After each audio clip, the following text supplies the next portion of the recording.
Hello friends, welcome to Darshini happy home. இன்றைக்கி நம்ம சேனலில் ஒரு டேஸ்ட்டான பாசிப்பருப்பு லட்டு தான் வந்து பார்க்க போகிறோம். ரொம்ப ஈஸியாக பண்ணிடலாம். 3 பொருட்கள் மட்டும் தான் இதுக்கு தேவை. எப்படி பண்ணலான்னு பார்க்கலாம். நான் வந்து 2 கப் வந்து இந்த கப்பால் வந்து அளந்துட்டு எடுத்துருக்கேன் பாசிப்பருப்பு. அதை வந்து ஒரு பேனில் போட்டு நல்லா வந்து ஃப்ரை பண்ணணும். ப்ரௌனிஷ் கலர் வரணும். வந்ததுக்கப்புறம் வந்து ஒரு பவுலில் வந்து ட்ரான்ஸ்ஃபர் பண்ணி வச்சுக்கணும். அதுக்கப்புறம் அதே கப்பால் 2 கப் அளவு சுகர் எடுத்திருக்கேன்.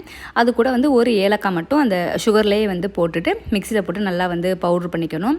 பவுட்ரு பண்ணதை வந்து ஒரு பவுலில் வந்து ட்ரான்ஸ்ஃபர் பண்ணிவிட்டு நம்ம இந்த பாசிப்பருப்பு வந்து ஹீட்டாக இருக்குது அதை வந்து ஆற வச்சுட்டு அதையும் வந்து நல்லா வந்து பவுட்ரு பண்ணி இந்த சுகரோட வந்து மிக்ஸ் பண்ணிக்கணும். உங்களுக்கு வேணும் அப்படின்னா கேஷ்யூ மட்டும் வந்து நம்ம நெய்யில் வந்து ஃப்ரை பண்ணிவிட்டு இதோட வந்து சேர்த்துக்கலாம். அதுக்கப்புறம் வந்து ஒரு 1/4 கப் அளவு வந்து நெய் சேர்த்துருக்கேன்.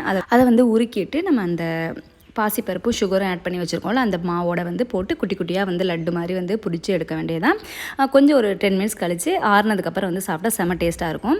ரொம்ப சாஃப்டாக வந்துருந்துச்சு. நீங்கள் கண்டிப்பாக வீட்டில் ட்ரை பண்ணி பாருங்கள். தேங்க்யூ ஸோ மச் ஃபார் வாட்சிங்.